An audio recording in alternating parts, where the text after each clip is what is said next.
Follow up tayo kay Sarah, guys. Kasi ngayon, it seems merong Sarah versus Sarah. Sarah versus Sarah ang statement, mga kojero. Ang pangit. Wait, tanggalin ko lang tong ano. Tanggalin ko lang tong una kong pinakita sa inyo. Sarah versus Sarah ngayon ang drama. Bakit Sarah versus Sarah? Tatanggalin ko muna to, ha. Yung chat. Yan. Bakit Sarah versus Sarah? Kasi mga kojero, meron hong kumalkal nung mga sinabi niya tungkol sa EDSA. Before neto, yung nagkaroon siya ng delete, pag-delete yung pag-delete episode niya. Di ba kahapon nabisto natin, nag-post siya ng tawag dito, mensahe para sa EDSA Revolution. Tapos nung nagla-livestream na tayo, biglang nawala. Naano ko na, naumpisahan ko na siyang i-load sa computer ko. So hindi matatanggal yon hanggat hindi ko i-reload o hanggat hindi i-reload ng sistema. O hindi nga siya natanggal. Napag-usapan pa natin. Nabisto natin na dinilit. Ay ngayon, apparently, hindi lang ako yung naka-pick up. Pati ang mga newsnet, mga news tulad ni Politico. Ayan. Sarah versus Sarah, find out VP Duterte's view on people power revolt changed in 7 years. Nagbago daw ang pananaw ni VP Sara sa people power. Oo, teka lang, hanapin ko lang yung kanyang statement ulit. Wait, hanapin ko ulit. Hindi to lang, i-download ko na yun eh. Ayan. Ito yung statement niya, naalala nyo? Ito yung statement niya, naalala nyo to? Oh, yan. Papasahin ko ulit yung parte lang na weird. Ang sabi niya, on this day we commemorate the brave souls who stood united on the streets of EDSA, fighting for democracy and freedom. Their courage and determination paved the way for a better Philippines, and their sacrifices will never be forgotten. Ay! How touching naman those words, VP.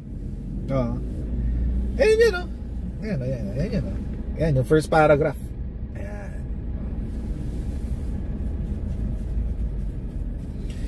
As we celebrate this momentous occasion, let us remember the lessons of EDSA. The power of unity, the strength of the Filipino spirit, and the importance of standing up for what is right. Ay, wow! Ay, kakakilig! Ang ganda-ganda ng statement. Ang ganda-ganda talaga.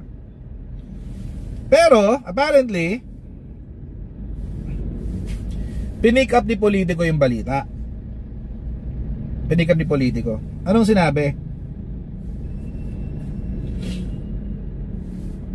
In 2017, ayan. Gusto nyo basahin, ayan yung parte na yun. Pause nyo na lang. Yan.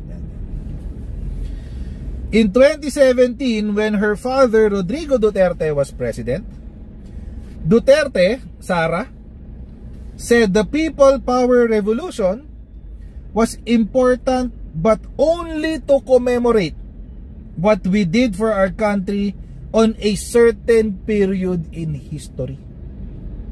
Sabi niya, oo, okay lang naman i-commemorate ang EDSA, pero gano'n na lang yun. Alalahanin na lang natin na naging parte siya ng ating kasaysayan. Yan sinabi ni Sara. Oh, napakalayo nun sa sinabi niya ngayon, mga kotsero. In fact, pinick up yan ni Impact Leadership. Ito yun. Sara versus Sara. Oh. Ay, ayan oh. Oh. Post nyo na lang kung gusto nyo makita yung laman. Oh. Anong sinabi ni Sara noong 2017? I find it hard to understand why this bloodless revolution has become the standard has become the standard definition of freedom for our country, and this standard is forced down our throats by a certain group of individuals who think they are better than everyone else. Ay, napakalayo na itong statement na ito, mga kotsero, kaysa sa ngayon. Napakalayo. Oh, ayan, ito yun. Ayan. Oh, basahin, kayo na magbasa. Oh, ayan. I find it hard to understand why this bloodless revolution has become the standard definition of freedom for our country, and this standard is forced down our throats by a certain group of individuals who think they are better than everyone else. Napakalayo niyan, guys. Napakalayo niyan doon sa sinabi niyang statement doon sa sa isa. Sana yun? Napakalayo niyan dito.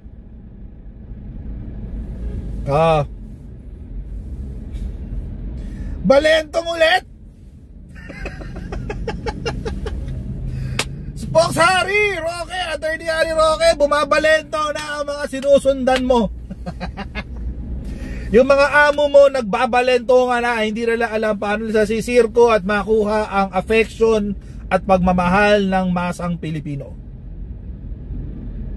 Hindi nila alam paano sila magtatatumbling para makuha ulit ang pabor ng mga Pilipino. Hilong-hilo na sila.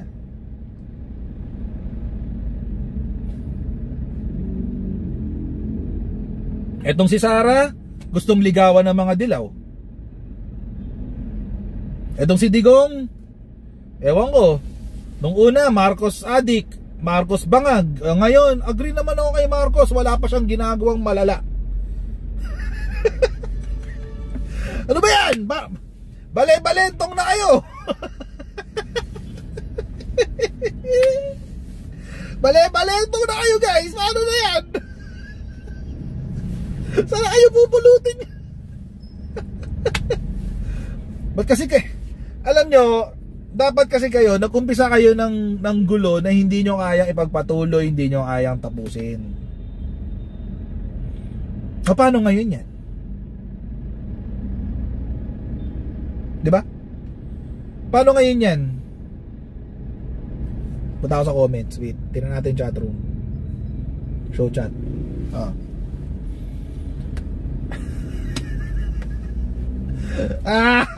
Ay, no Yules, balentong na yung amo mo. Yung dalawang amo mo, balentong na.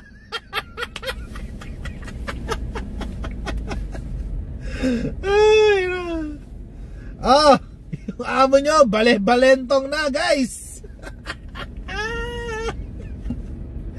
Paano na yan? Paano na yan? Iyak. Di iyak. Paano na yan?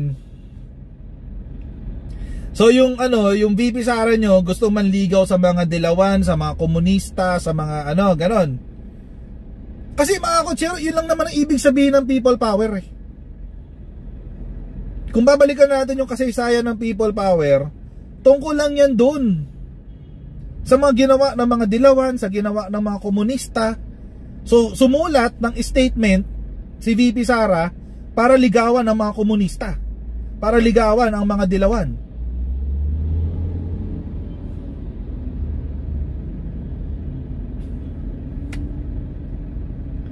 Tapos ito naman si Tatay Diggs nyo, si Shi Digong, hirap na siya, hindi na niya alam paano papaikutin ang kwento para makuha ulit ang pabor ng taong bayan. Bakit? Na-real talk eh. Na-real talk ng totoong mamamayang Pilipino eh. Na-real talk ng mga taong hindi miyembro ng SMNI. Na-real talk ng mga taong hindi kasama sa echo chamber nila. O di wala.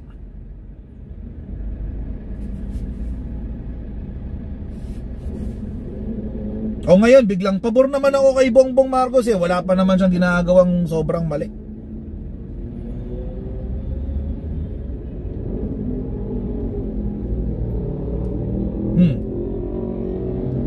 Paano na? Saan kayo pupulutin yan?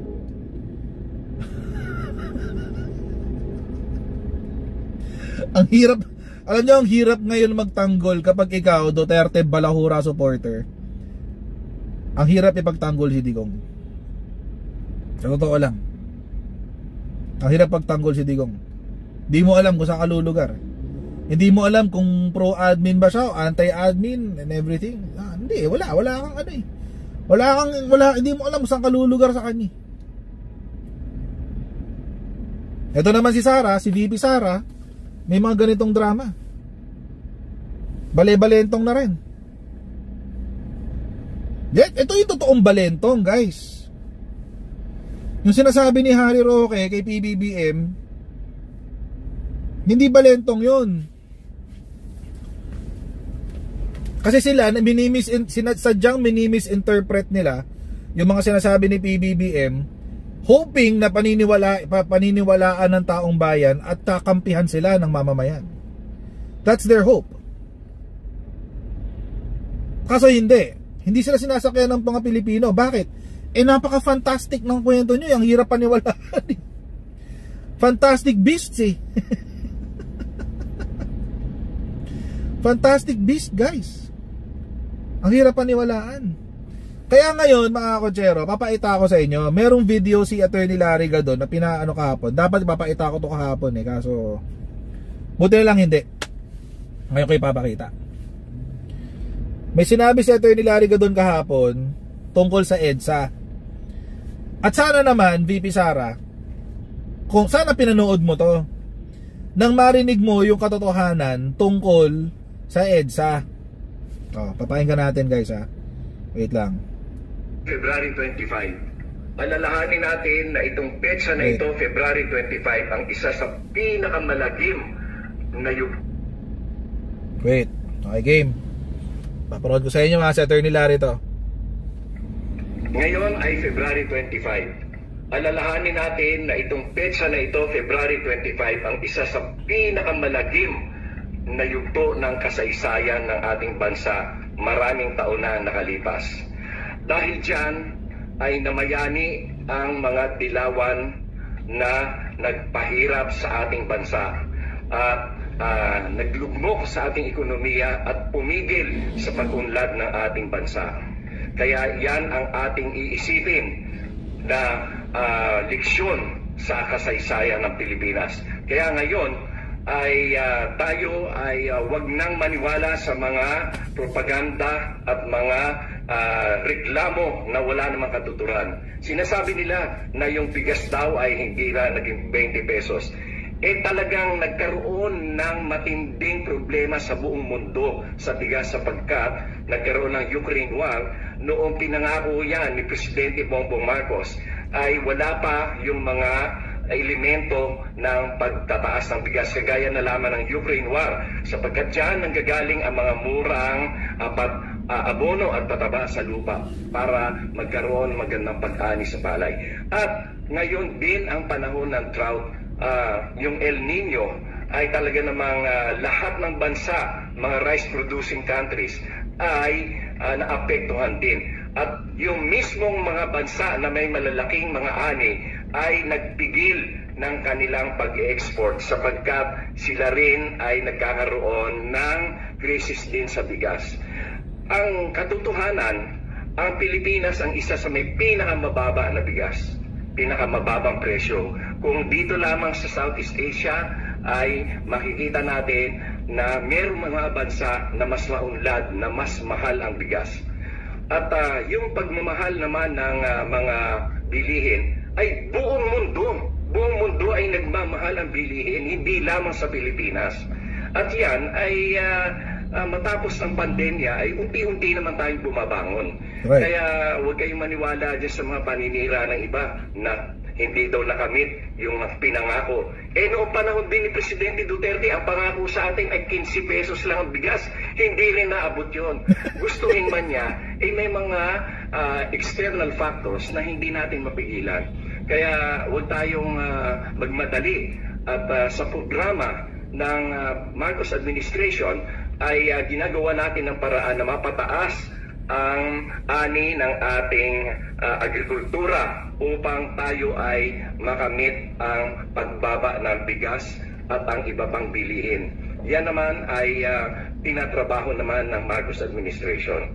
Kaya huwag tayong magpapadala sa mga reklamo ng iba na wala namang katuturan. Sinasabi nila napakahirap daw. Pumunta kayo sa mga mall, punong-puno kahit anong araw. Pumunta kayo sa kalye, napaka-traffic, ang daming bagong kotse, ang dami may pambili ng gasolina, ang dami may pambili ng sasakyan. Paano mo nasasabi naghihirap mga Pilipinas? Pumunta ka sa mga mall, nakikita mo, hindi lamang mayayaman yung sinasabi nila na nagkakaroon ng panggastos, kundi kahit na sino na nagkakaroon ng pagkakataon na mamili at gamitin ang kanilang pera. Meron man naghihirap, yun naman ay tinutulungan din naman ng ating pamahalaan sa pamamagitan ng DSWD, yung tupad, yung food stamp at yung mga ayuda. Sila ay talagang kailangan bigyan sapagkat sila yung walang pagkakataon na magkaroon ng sapat na hanap buhay dahil na rin sa kakulangan ng edukasyon at ng kakayahan at skills. At yan naman ay ginagawa natin ng paraan. Basta tuloy-tuloy lang tayo at ating asahan na ang gobyerno under President Bongbong Marcos ay gumagawa ng lahat ng paraan upang mapabuti ang kalagayan ng lahat ng Pilipino. Maraming salamat. Mabuhay! Mabuhay ang bagong Pilipinas.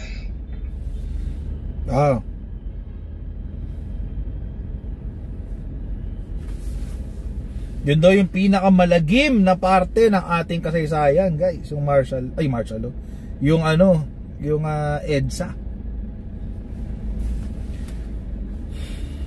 Totoo naman kasi actually, hindi lang yung EDSA, yung period ng 1981 hanggang simula nung tinanggal ang martial law, 1981 hanggang 1986. Yun ang pinakamadalim na period ng ating kasaysayan. Bakit? Diyan nag-umpisa yung mga diyan nag-umpisa yung CPP, NPA, NDF, diyan nag-umpisa yung Muslim secession, diyan nag-umpisa rin yung lantarang pakikialam ng CIA sa gobyerno ng Pilipinas. Diyan nag-umpisa yung economic sabotage na ginawa ng World Bank at IMF sa Pilipinas. Diyan nag-umpisa lahat yun. All of these are facts. Basahin nyo yung economic hitmen. Yun, nandun feature si Marcos dun sa economic hitmen. Feature siya dun kasi yun exactly ang ginawa sa Pilipinas. Dinestabilize ng CIA ang Pilipinas using NAMFREL, using the World Bank, using IMF. Bakit? Kasi according dun sa economic hitmen, gusto nang bumitaw ng Pilipinas sa ekonomiya ng Amerika. Gusto na nating maging independent economy. Yun ang gusto ni Apo Lakay. Maging independent economy na ang Pilipinas. At dahil ayaw ng Amerika, anong ginawa ng Amerika? Di sinabotahin nila yung ekonomiya ng Pilipinas para magalit ang tao kay Apo Lakay. So yung pagbagsak ng ekonomiya ng Pilipinas noon, yung pag-default natin sa mga utang natin, lahat yan ay resulta ng economic sabotage. Did it work? Yes, it worked. Nagalit ang taong bayan kay Apo Lakay. Tapos ginamit ang nagmanufacture sila ng snap elections. May documents yan, guys. May documents yan. If I'm not mistaken, binlog ko na yan isang beses. Merong parang 5 o 4 na options. May plan A hanggang plan D or plan E yata, if I'm not mistaken. Ang CIA para kung paano magpapalit ng leadership ang Marcos administration. Unang plano is through convincing Marcos to have a snap elections and to choose a successor. Second plan is for Ferdinand Marcos to have a snap elections, tapos CIA, Amerika ang pipili ng successor. Basta marami yun. Maraming options yun. Yun ang ginawa ng CIA. And that's a fact. Meron dokumento niyan, na-release na yung dokumento niyan. Na-declassify na yung dokumento niyan. Na-vlog ko na nga eh. Pero matagal na yun. Hindi ko maalala kung kailan ko ginawa. Matagal na yun. So yun. Totoo lahat yan. Yan ang resulta ng EDSA. All of these activities, yung pagpapahirap sa Pilipino, yung political musings ng Aquino, etc. etc. Even I think ako even the assassination of Ninoy Aquino, I think is part of the plan. Ako lang naman yun. But ayun, yun yung nag-result. Lahat ng events na yan nag-culminate into EDSA 1986. It's a manufactured coup d'etat ng Amerika. Tapos sasabihin ni VP Sara ganito, ganyan sasabihin niya, the heroes of EDSA. Sino ba ang heroes ng EDSA? Sino ba ang sinasabi ng mga dilawan na heroes ng EDSA? O di yung mga nandun sa bantayog ng mga bayani? Sino yung mga nasa bantayog ng mga bayani? Mga NPA. It's true. Vinlog ko na rin yan.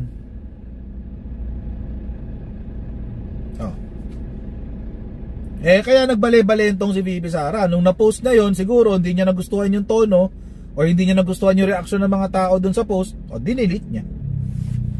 Kaso, it's been up for so long, may mga naka-capture, like myself. Tapos yung mga news outlets na-capture na. O di nakita na ng taong bayan yung balentong niya.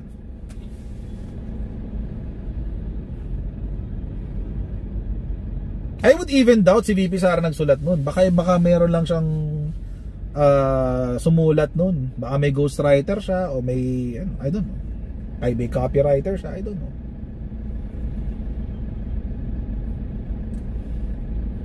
So ngayon, paano ngayon yan, mga Duterte Balaura supporters? Paano ngayon yan? Mga nagbale-balentong yung leader nyo. Nagbale-balentong sa EDSA. Dapat si VP Sara she should have consulted first. Kumonsulta dapat muna siya. Matamaan na naman yung katawan ng sasakyan. Binuksan na naman nila yung pinto. Anyway, dapat kasi kumonsulta muna siya sa mga kaalyado niya, na hindi kasama sa pamilya niya. Hindi man lang siya kumatok kay Senator Amy. Ano ba naman kumatok siya? Senator Amy, may upload po ako. Ito po, what do you think? Kaibigan kita, I want your opinion. Paano na? Wala nangyari. Hindi man lang siya kumonsulta.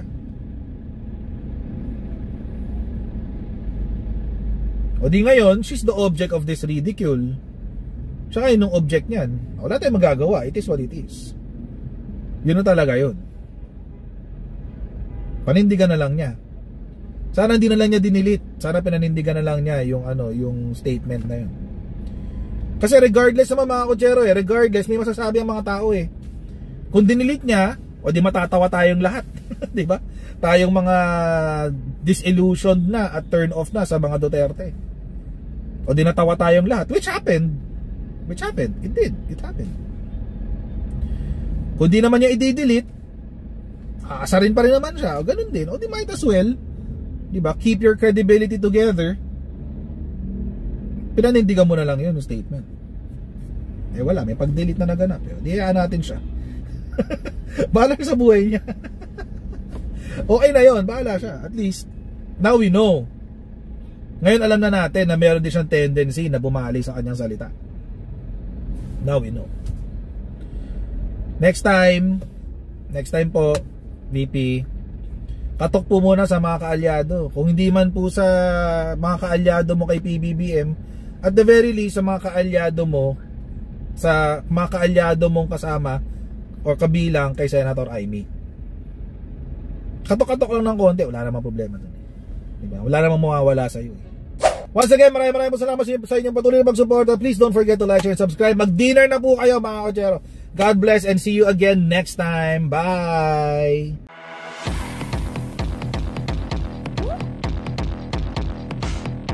ganun. Huwag natin gawing tanga mga Pilipino. Mas maganda kasi nasa lugar ka ng tama kaysa yung pinipilit mo yung pagkakamali.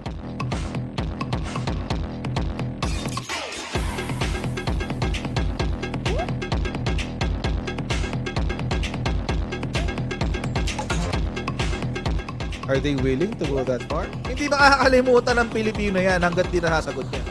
Sino ngayon nagsasabi ng totoo?